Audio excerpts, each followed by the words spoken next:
So just to also just drill down a little bit deeper on this node positive space, when you look at these trials that we were just talking about, MA17, TransAtom, IDEAL, there's a pretty robust representation of patients who have node positive disease. And yet here too, again, if you have the high HRI biomarker, we see a very consistent relative risk reduction of about 2/3, anywhere from 65% to 58% to 71%.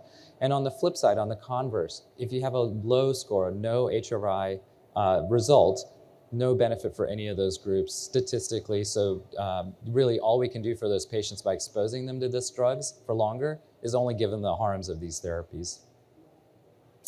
So for the node positive aspect, I think that's one of the parts where people still feel uncomfortable about relying on a biomarker. Our gut instinct is to rely on the clinical pathologic factors, but our gut instincts can be wrong, especially in the face of a molecular feature. So now you see within the NCCN guidelines, us getting more confidence, again, highlighting in the node negative, but also in the node positive patients, this test can be useful, both in the NCCN, but also in the ASCO guidelines. And then just the node positive patients as just what does that look like in one of these trials? So this is from the TransAtom study. This is specifically looking at the node positive patient. Just to remind everybody, TransAtom was an extension study of 5 more years of tamoxifen versus not. And in that trial, we had a positive result for the entire population, roughly about 4%. So put another way, 1 in 25 patients is going to benefit. And in this subset of the node positive patients, that is really reflective from this validation cohort of being the same in the other.